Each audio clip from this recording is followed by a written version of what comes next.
வாங்க பார்க்கலாம். தேவையான பொருட்கள்: பூண்டு, கேரட், மைதா, வெங்காயம், முட்டைகோஸ், பச்சை மிளகாய், கொத்தமல்லி. வாங்க மோமோ செய்யும் ப்ராசஸை ஸ்டார்ட் பண்ணலாம். முட்டைகோஸ் வந்து கட் பண்ணிக்கலாம். நம்ம கேரட்டை துருவிக்கலாம். இப்போ நம்ம வெங்காயத்தை வெட்டிக்கலாம். வெட்டி ரொம்ப போர் அடிக்குது, ஒட்டுக்கா கட் பண்ணிடலாமா? ஓகேவா? வாங்க.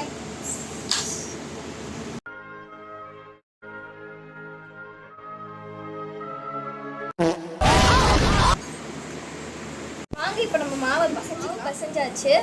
அது ஊறுற கேப்பில் நம்ம வந்து ஸ்டஃபிங் ரெடி பண்ணிடலாம். ஸ்டஃபிங் செய்கிறதுக்கு முன்னாடி தக்காளி சட்னி செஞ்சுக்கலாம்.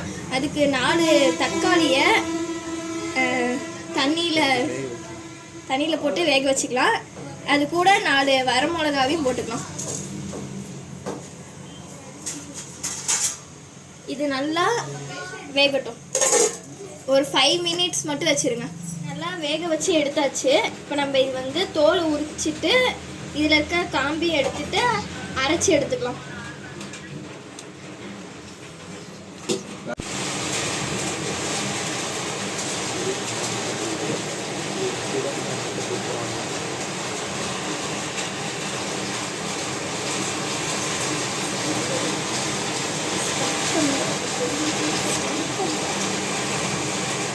இப்போ இதில் தேவையான அளவுக்கு வந்து தண்ணி ஊற்றிட்டு அரைச்சி எடுத்துக்கலாம். இப்போ இதை அரைச்சி எடுத்தாச்சு. அதுக்கப்புறமேட்டு இப்போ கடாயை எடுத்துட்டு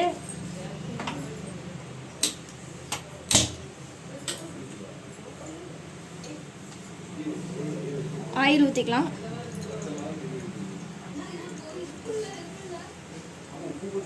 ஆயில் ஊற்றிட்டு சூடானதுக்கப்புறமேட்டு இதில் நம்ம நறுக்கி வச்ச பூண்டை சேர்த்துக்கலாம்.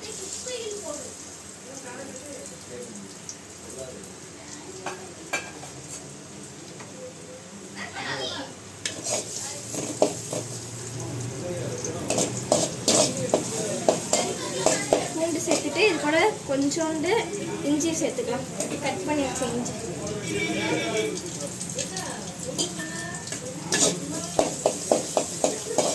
நல்லா பச்சை வாசனை போகிற வரையும் வணக்கிக்கோங்க.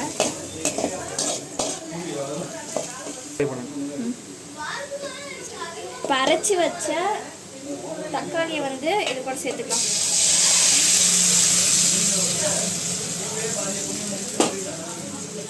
நல்லா மிக்ஸ் பண்ணிட்டு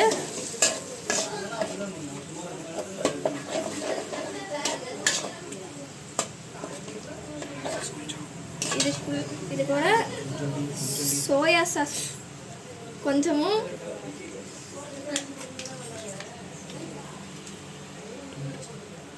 டொமேட்டோ சாஸ் கொஞ்சமும் சேர்த்துக்கலாம்.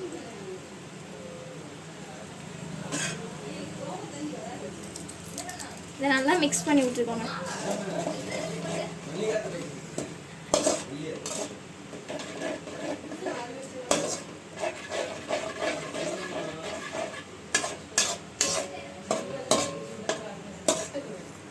இதில் கொஞ்சம் சர்க்கரையும் உப்பு சேர்த்துக்கலாம்.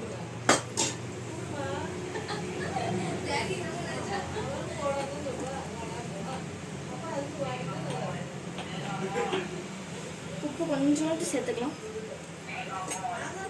இதை நல்லா மிக்ஸ் பண்ணி வச்சுக்கலாம்.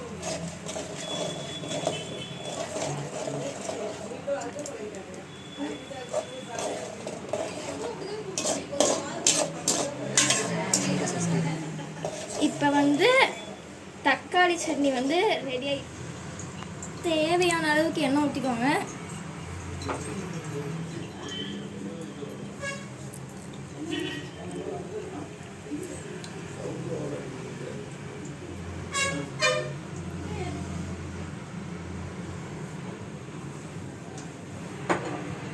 நெக்ஸ்ட்டு நறுக்கி வச்ச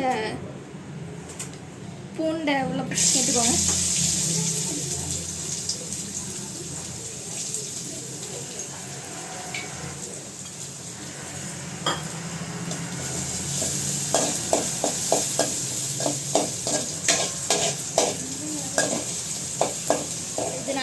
மீடியம் ஃப்ளேமில் வந்துருச்சு.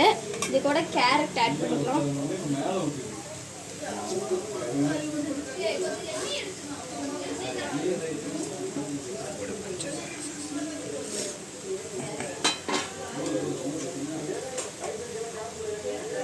இது கூட கொஞ்சமாக சோயா சாஸ் வந்து ஆட் பண்ணிக்கோங்க.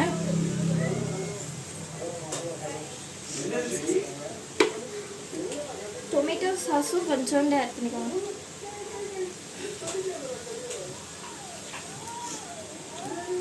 இது கூட கட் பண்ணி வச்ச கொத்தமல்லியை ஆட் பண்ணிக்கோங்க.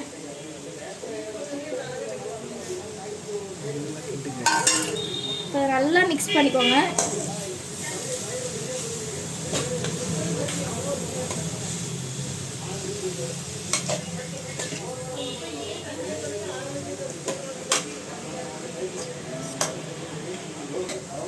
எங்ககிட்ட வினிகர் இல்லை, உங்ககிட்ட வினிகர் இருந்தால் சேர்த்துக்கோங்க. அதனால் நாங்கள் வந்து லெமன் வந்து சேர்த்துக்கிறோம்.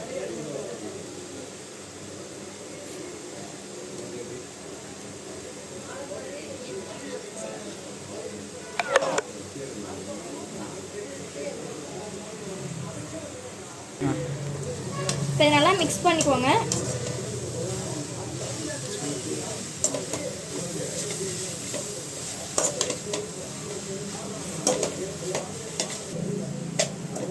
அவ்வளோதான். இப்போ வந்து ஸ்டஃபிங் ரெடி ஆயிடுச்சு. இப்போ நம்ம வந்து மாவு பசைஞ்சு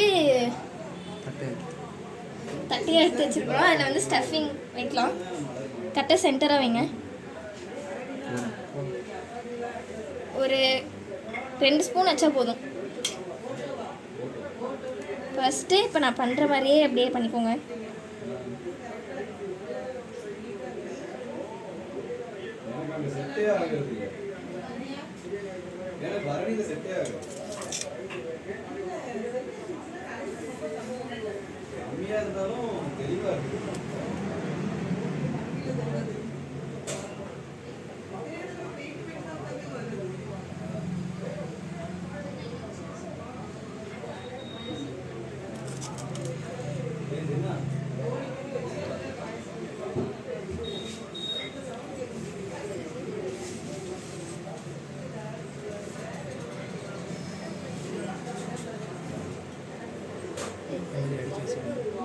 இதே மாதிரியே பசஞ்ச மாவு எல்லாருக்குமே இப்படி பண்ணி ஸ்டஃபிங் ஃபுல்லாக முடிச்சாச்சு. இப்போ வந்து இதை நம்ம வேக வச்சு எடுத்துடலாம். இட்லி பாத்திரத்தில் கொஞ்சமாக எல்லாத்துலேயுமே எண்ணெய் அப்ளை பண்ணிட்டு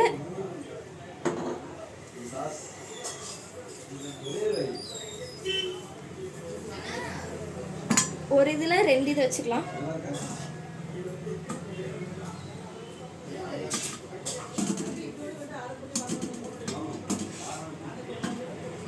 வச்சுக்கலாம்.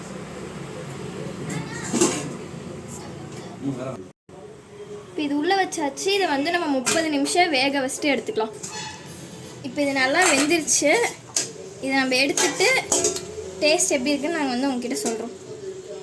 வந்து செஞ்சு முடிச்சாச்சு. வாங்க டேஸ்ட் பண்ணி பார்க்கலாம்.